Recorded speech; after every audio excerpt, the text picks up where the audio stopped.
Pabrik-pabrik mulai sepi, sawit tak lagi dipanen, dan restoran-restoran kehilangan para juru masaknya, seperti Singapura dan Indonesia, menawarkan kondisi yang jauh lebih menarik bagi pekerja migran. Rakyat di negara ini masih belum merasai kesan besar daripada konflik di Asia Barat kerana dalam keadaan ekonomi global yang tidak menentu, ringgit Malaysia muncul sebagai mata wang terbaik di Asia pada tahun 2026. Indonesia untuk memperluas penempatan pekerja migran Indonesia PMR. Bridge negara G20 nak bekerja dekat sini kan?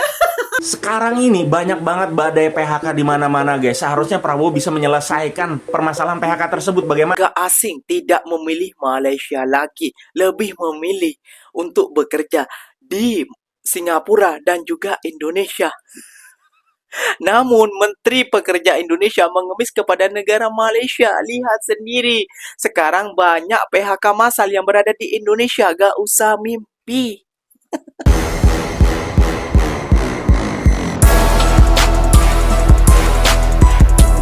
Assalamualaikum warahmatullahi wabarakatuh, geng. Berjumpa lagi bersama saya, Iki. Gimana kabar-kabar saudara-saudara, sahabat-sahabat saya? Semoga kabar kalian selalu baik-baik saja, dilindungi oleh Allah Subhanahu wa taala, dijauhkan dari segala bala musibah dan diberi umur panjang. Amin ya rabbal alamin.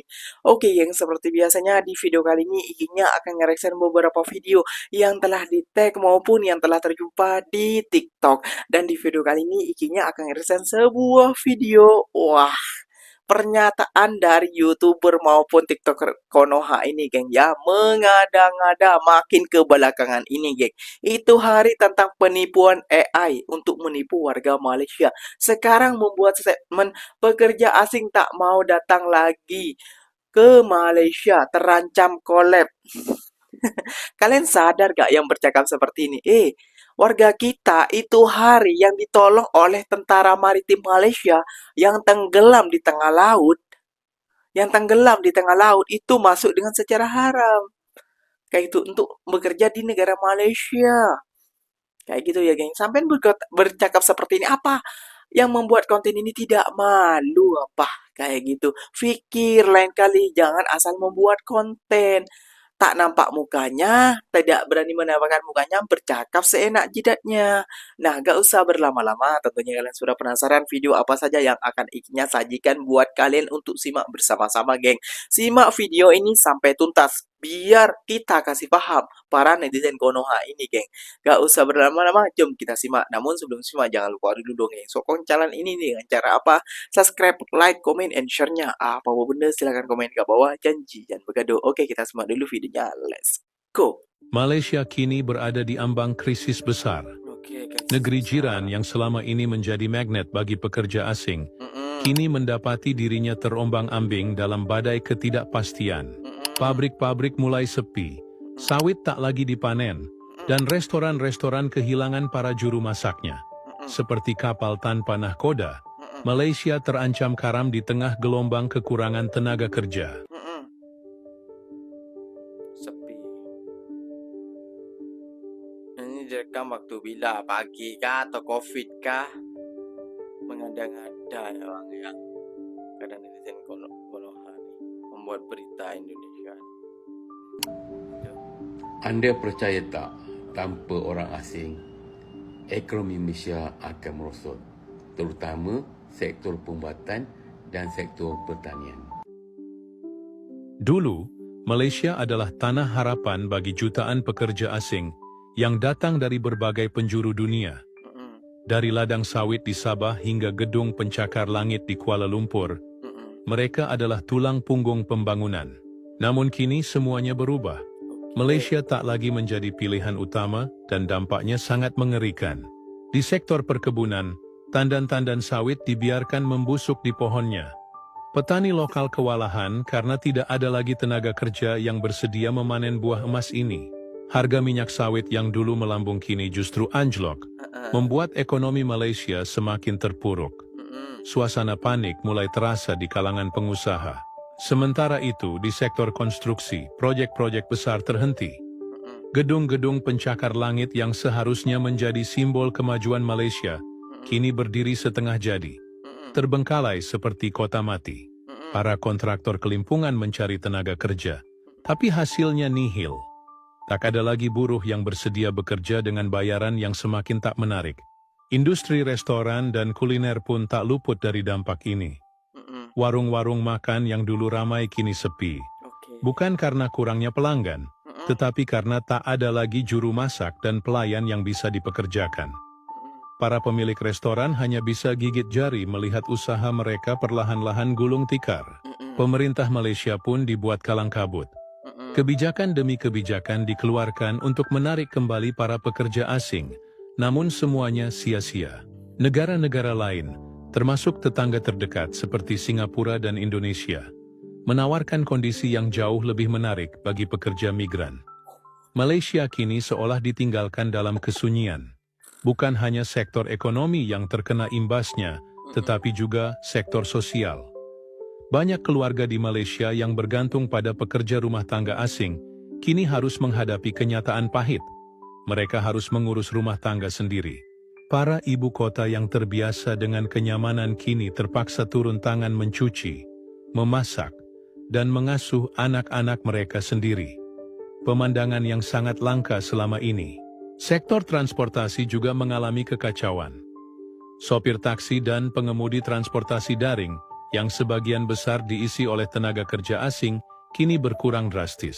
Para komuter harus berebut kendaraan, sementara kemacetan di kota semakin tak terkendali. Keadaan ini semakin menambah derita warga Malaysia yang sudah kebingungan menghadapi dampak dari krisis tenaga kerja ini. Para pengusaha Malaysia yang dulu bergantung pada tenaga kerja murah dari luar negeri, kini harus mencari solusi alternatif. Namun, mencari tenaga kerja lokal yang mau menggantikan pekerja asing bukanlah perkara mudah.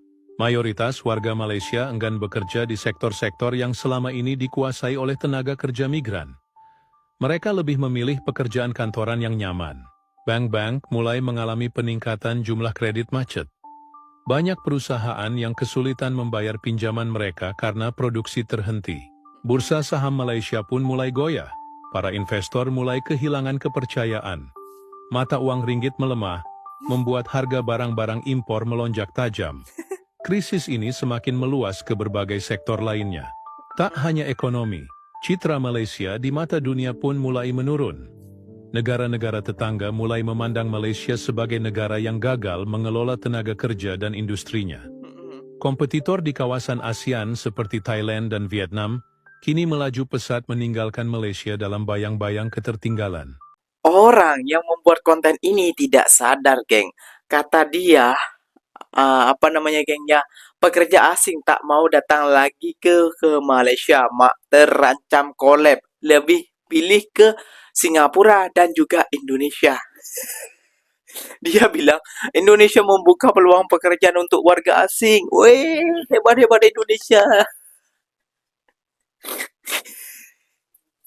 Aduh, ya Allah. Ini orang ini yang membuat konten ini, yang berbicara ini tidak menampakkan mukanya. Ini lagi tidur ataukah lagi mimpi sekarang, gitu. Kayak gitu ya, geng ya. Ringgit lagi akan turun, akan melemah. Ringgit akan melemah dan Malaysia akan kolab. Macam apa itu, hei? Janganlah terlalu benci dengan negara Malaysia sampai membuat konten seperti ini juga. Faktanya di lapangan tidak seperti itu. Kayak gitu ya, geng ya. Faktanya itu di lapangan, rakyat Malaysia belum merasakan peningkatan kos secara peringkat. Itu dari warga Malaysia sendiri yang merasakan. Malaysia aman-aman saja. Mereka tanpa warga asing pun bisa bangkit. Kayak gitu ya, geng ya. Karena sekarang sudah menggunakan AI. Jangan seperti itu. Nanti para pekerja asing Indonesia itu malah suruh balik, suruh kerja di dalam negara kita sendiri. Nah, oke, kita akhirnya akan mereaction beberapa video lagi yang memukul fakta yang tadi membuat konten ini, geng. Let's go. Rakyat di negara ini masih belum merasai kesan besar daripada konflik di Asia Barat kerana kerajaan masih menampung sebahagian kenaikan kos melalui subsidi dan bantuan kepada rakyat. Kata pensyarah kanan Fakulti Sains Pentadbiran dan Pengajian Polisi UiTM, Mujibu Abdul Muiz, Kesan gangguan itu mungkin tidak berlaku secara mendadak tetapi secara berperingkat melalui peningkatan kos pengeluaran, kos pengangkutan dan harga barangan. Katanya keadaan itu boleh memberi tekanan kepada pengguna sekiranya konflik berpanjangan dan rantaian bekalan global terus terganggu. Bercakap tentang kos sara hidup, harga barang makanan, pekerjaan, sewa rumah, sudah tentulah bil sana, bil sini. Jadi dalam konteks ini mungkin perlu dilihat secara menyeluruh. Yang mana bagi saya kalau tekanan ini semakin membesar ditambah pula dengan kerajaan terpaksa berjimat cermat dengan menghadkan perbelanjaan yang bagi saya mungkin akan menjadikan ekonomi kita itu lebih rentan kerana kita masih lagi bergantung harap kepada perbelanjaan kerajaan terutamanya dalam konteks susunan fiskal. Beliau berkata demikian dalam temu bual di Buletin Awani Khas pada Ahad. Dalam keadaan ekonomi global yang tidak menentu, ringgit Malaysia muncul sebagai mata wang terbaik di Asia pada tahun 2026. Pencapaian ini bukan sekadar angka di atas carta tetapi mencerminkan keyakinan pelabur terhadap kekuatan ekonomi, kestabilan dasar negara serta hala tuju pembangunan Malaysia yang semakin diyakini. Jadi inilah kedudukan ranking Malaysia. Apa komen anda? Malaysia akan mempertimbangkan cadangan Indonesia untuk memperluas penempatan pekerja migran Indonesia PMI ke sektor kesihatan, khususnya tenaga kejururawatan. Perkara itu dimaklumkan Menteri Luar Datuk Seri Mohamad Hassan selepas pertemuan bilateral bersama Menteri Luar Indonesia Sugiono dalam sidang Suruhanjaya bersama kerjasama dua hala GCBC ke-17 di Gedung Pancasila Kementerian Luar Indonesia di Jakarta pada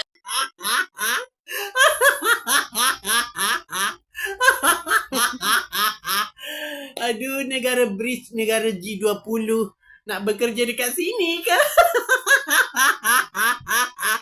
Di sini, di Malaysia, gajinya itu dibayar pakai ringgit, bukan dibayar pakai rupiah